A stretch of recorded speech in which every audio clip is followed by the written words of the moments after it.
last one. Good day, one and all. Welcome to the HESA e-library, also called the HESA video bank. This is part 4 of a series of videos to explain inorganic chemistry. Now, this one will focus on electrolytic conductance, right? So that is all we'll talk about extensively, right? But now, the whole description starts by talking about metallic conductance. Now, what is the link? Metals can conduct electricity. They can conduct because they have mobile electrons, right? They have mobile electrons. Now, in the same vein, electrolytes can also conduct electricity when there are ions present, mobile ions present, right? Yes. And so when we have acids, bases, and salt dissolved in water to produce ions, these solutions can conduct electricity, what we call electrolytic conductance. Now, conductance in itself is the measure of the ease with which current can pass through a conductor, in this case, an electrolyte solution.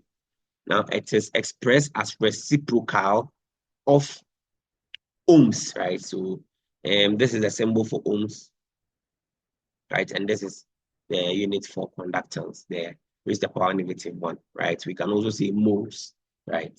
Good. Now, the formula for conductance is 1/resistance. So it's the reciprocal of resistance, as we can see even from the units. The units are per ohm, mole, or Siemens, right? Now, resistance will be the measure of opposition to the flow of current. Now, we are saying that electrolytic conductance occur when a voltage is applied to electrodes dipped in an electrolyte solution. Ions of the electrolyte move and current flows. So these are two electrodes that touch solution of electrolyte. Now, when a potential difference is applied across it, it will cause the ions to move and current to flow. Very simple. Now, we are saying the electrolyte solution obeys the Ohm's law, which states that the current flowing through a conductor is directly proportional to the potential difference across it. Mathematically, the Ohm's law is equal to V is equal to IR. V is the voltage, I is the current, R is the resistance. Good. Now, resistance. Resistance is a measure of obstruction to the flow of current or opposition to the flow of current, right? Now, resistance in itself is directly proportional to the length of the conductor and inversely proportional to area. If we want to change the proportionality sign to an equal sign, we have resistance equal to, then we bring a constant called resistivity, right? And then we bring the L and then the A. So this is the formula of resistance. We have resistance equal to resistivity times length all over cross-sectional area. Now, if we want to define resistivity, there's a very easy way. We assume that the length here is 1 centimeter, the area here is 1 centimeter squared. And so we say resistivity is the resistance of, in this case, we can talk about a solution, right? Because we are looking at electrolytic conductance solution with the electrode. So the dimension of the electrode or the surface area, the cross-sectional area of the electrode will be 1 centimeter squared. And then it would be, the two electrodes will be 1 centimeter apart, right? That would be resistivity for RAS. Now, resistivity will be the constant that will measure the obstruction to the flow, right? The difficulty with which current pass through the solution. Now, conductance is always the reciprocal of resistance. And so you realize that resistance was directly proportional to length and then inversely proportional to cross-sectional area. Conductance directly proportional to cross-sectional area, inversely proportional to length. If I want to change this proportionality sign to an equal sign, I have to introduce a constant kappa, right, which is called the conductivity or specific conductance, right, specific conductance. Now, that specific conductance indicates how well electrolyte can conduct electricity, right? So they are saying that the specific conductance is the reciprocal of specific resistance. So it has been shown here, right? The specific conductance is the reciprocal of specific resistance, just as the conductance is also the reciprocal of resistance. Now, we have extrapolated the formula and then we finally settled on this. This is a very important formula. That's conductivity is equal to the conductance times the cell constant, Now the cell constant is L over A, the length over the cross-sectional area, the cell constant, right? Very important formula to note. Very important formula to note. Now the unit for kappa, the specific conductivity, is per ohm per centimeter, right? Or Siemens per centimeter. So very important. Any of these will do, right? Per mole per centimeter or Siemens per centimeter. Now it is difficult to measure the cell constant directly, but we can use experiment to measure the cell constant, right? So this is one example for us that will help us to measure the cell constant. They are saying the specific conductance of several standard solutions have been determined in carefully calibrated cells. Example, a solution containing one normal of specific conductance of 0.012856 mole per centimeter at 25 degrees Celsius. Now, for this same solution, I think the solution was supposed to be same. They made it 1 in the other slide, but it was supposed to 0.1, right? The KCl was placed in a cell whose cell constance was desired. If the resistance is found to be 34.69 mole at 25 degrees Celsius. So we have to find the cell constant. Now, this is the formula we use. That's the conductivity is equal to conductance times cell constant, right?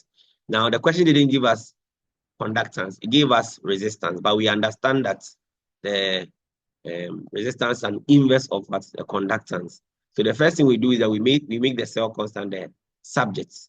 That's we divide this side by C, this side by C. And we come and get this, right?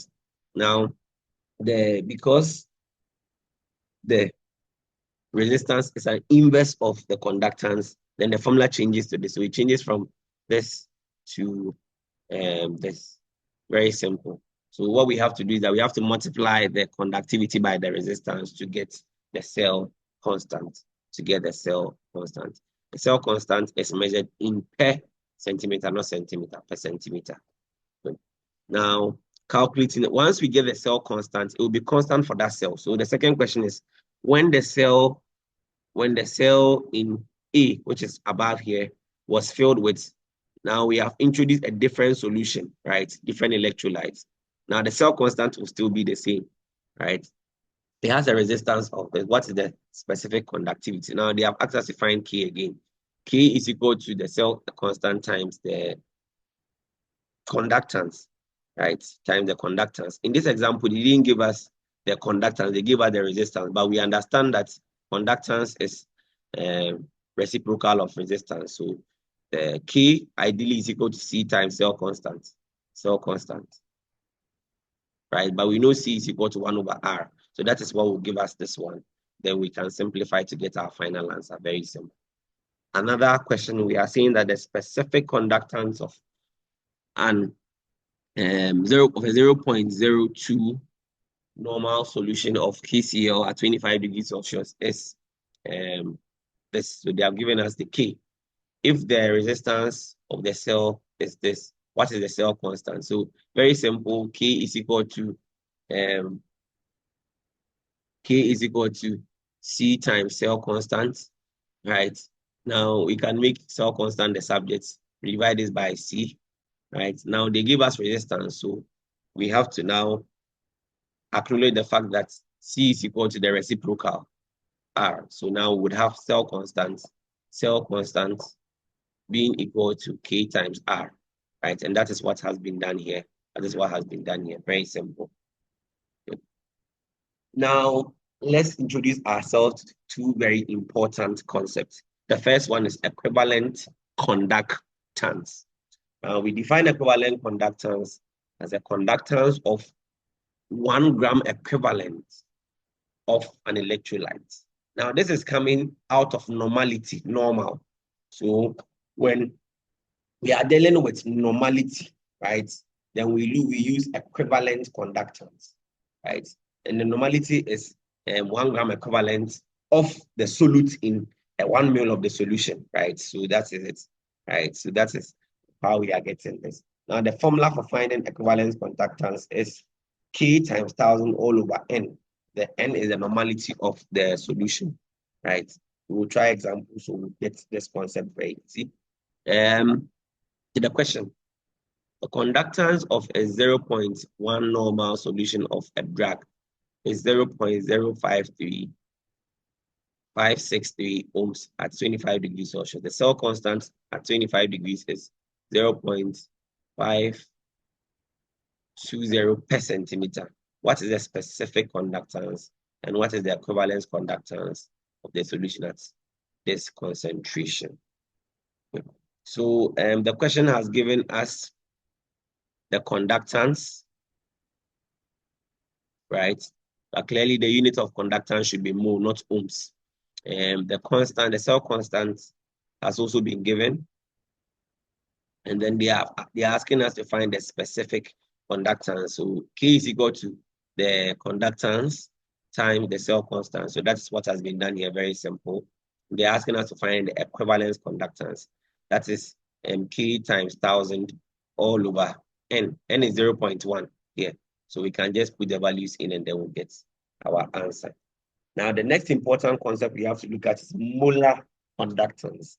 Now, we are saying it is the conductance of a solution containing 1 mole of electrolyte in VCC of solution.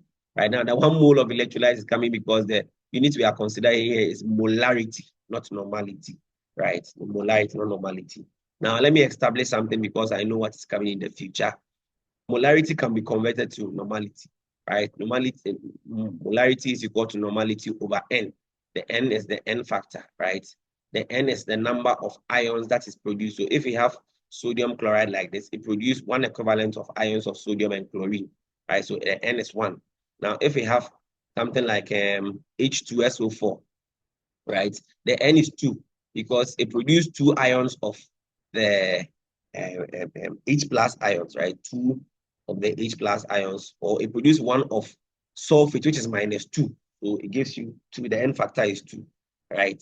Now, if you have something like magnesium hydroxide, the N factor is 2, right? It's a beast. The N factor is 2 because it's giving you 2 of the hydroxide ion, or it's giving you 1 of the magnesium ion, but the charge of magnesium is still +2, right? So the contribution, the ion contribution, which is the N factor, is 2. So we can read more about N factor, right? But for now, what you have to know is that molarity is equal to normality over N factor, right? And so if I have this, if I have, let's say, equivalent conductance and I want to convert it to molar conductance, now the conversion is actually very simple. So this is molar conductance.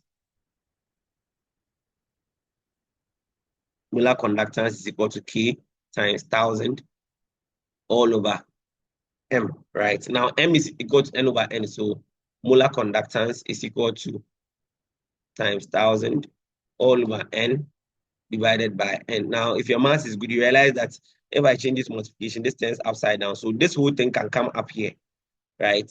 And so I would have the molar conductance being equal to K times 1,000 all over N times the N factor here. Now, the whole of this is the same as equivalent conductance. And so I can see that the molar conductance is equal to the equivalence conductance times the N factor, right? So if you have a question and they have asked you to find the equivalence conductance and later they ask you to find the molar conductance, you don't have to go through all the way. You can convert the normality to molarity and use. If you don't want to go through the stress, you just multiply the equivalence conductance by your N factor. But you have to be able to determine your N factor. That's the number of ion contribution coming from the ionic compound. Good. So an exercise, very simple. Now the question has given us the resistance to be 200 ohms. The cell constant is unity. If we say it's unity, it means it is 1, right? Now we are supposed to calculate the conductance. Conductance is the inverse of resistance, so that one is easy and we can do, right? I think that is the first 1 over 200. So this is what we get, Siemens. Then specific conductance will be equal to conductance times cell constant. So the conductance has been calculated. The cell constant is 1. It said it's unity. So that is here. So we have the same answer here. The next one, we have to find the equivalence conductance. Now, equivalent conductance is the K, which we have found here, times 1,000 divided by N. N is in the question 0.01. So that one we can find, that is what has been found here. And the last one has asked us to find the molar conductance. Once we have our equivalence conductance, we can multiply by the N factor. The N factor for sodium chloride is 1. It's 1, right? When this one breaks, it gives you 1 mole of sodium. The sodium is +1, so it doesn't change, right? And then it gives you 1 mole of chloride. Chloride is still +1, so it gives just 1 ion contribution, one of each of the ions. And so it means you just multiply the molar and the equivalent conductance by 1 to get your molar conductance. You realize that you get the same thing, the same value, but the unit changes, right? The equivalent conductance is per mole per mole centimeter per equivalent. This is per mole centimeter per mole, not per equivalent, right? Right, yes. So that's for that. Now, we are done with the calculation. Let's look at factors that affect the conductance of electrolytic solution. The first one is temperature. Now, temperature increases ionization, right? Yes, and so the higher the temperature, the higher the conductance. Very simple. Nature of electrolytes. Now, we are saying strong electrolytes dissociate completely to produce more ions. So they have higher conductance or higher conductivities compared to weak electrolytes, which dissociate to give only few ions. Now, nature of solvent and viscosity. Now, when the medium is very viscous or the solvent is very viscous, mobility is hindered. The movement of it and ions is hindered. So conductance or conductivity decreases, right? Now, ionic size and mobility. Now, this one is very simple. It's like you asking someone who is very fat to run compared to someone who is very slim, right? Usually the slim one can run faster. That's generally like Obolo to a slim person, right? So that's the idea. When the ion is very big, it's not really fast. It cannot really move like that. So the mobility is in the conductance reduces. But if the ion is small, right? If the ion is small, then the conductance is higher. But mind you, we don't just look at the ionic size in isolation. We have already explained in the previous videos that ions do not remain in isolation. They are hydrated. In water, molecules of water is attached around it. And so we look at the size of the hydrated ion, right? How the hydrated ion is. So we explain more. Now, the point is saying the ionic mobility decreases with increased size and hence conductivity also decreases. In aqueous solution, the extent of hydration affects the mobility of ions, which in turn affect conductivity. Heavily hydrated ions show low conductivity due to larger size. So this is an example of lithium. Lithium has a smaller size than cesium, right? But the same smaller size and charge will give us a high charge density. So it is highly hydrated. Now, because of the hydration, lithium will now have a net larger size than cesium, which is even bigger. Even though the lithium is smaller than cesium, because of hydration, the lithium now is bigger than the cesium. And so the cesium moves faster and has a higher conductivity than the lithium. That is what we are talking about. The next one is effect of dilution. Now, generally, dilution will make sure ions are widely separated or more dissociation occurs. And so dilution would increase conductivity for both strong or weak electrolytes.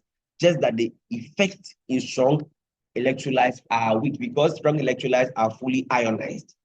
When the dilution comes in, it just helps separate the ions, free the ions from interionic interaction, right?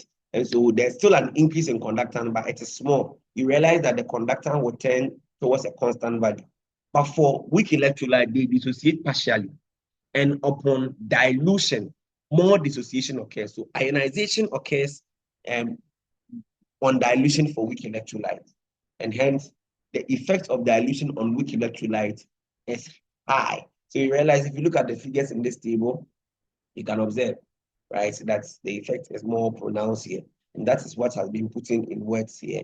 That with increase in dilution, that's decreasing concentration. Ions become further apart. Interionic forces decrease considerably, and greater number of ions are able to migrate to the electrode. Conductivity increases with dilution in both strong and weak electrolytes. I've already explained. However, extent to which dilution affect the conductivity differs. Now, degree of increase in conductivity with dilution between strong and weak. So we are now comparing. Now, I have already explained the strong electrolyte undergoes complete ionization at the start. So there's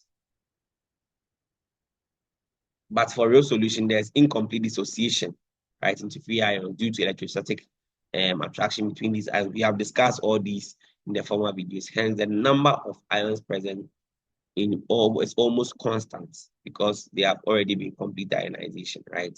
But still, there's greater conductivity because the ions are now widely separated, decreasing the electrostatic attraction. But for weak electrolytes, right, there's increase in ionization due to dilution, thereby increasing the number of ions present in the solution, right? Now, theoretically, at infinite dilution, the weak electrolytes would dissociate completely and act like a strong electrolyte, right?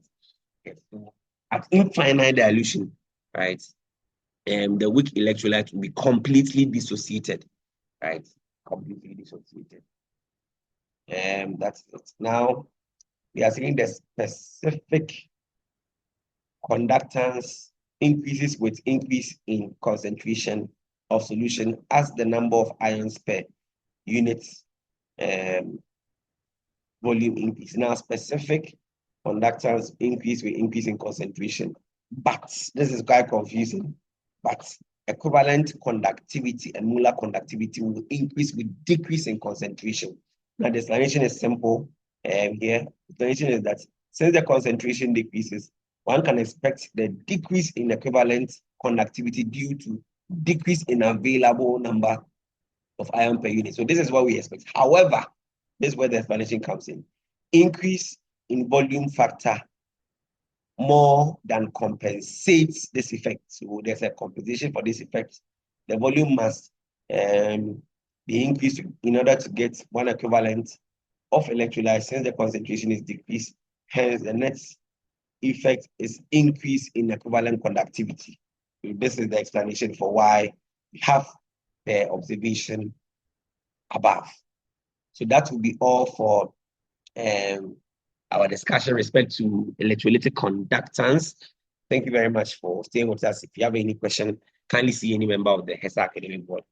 Thank you and have a nice day.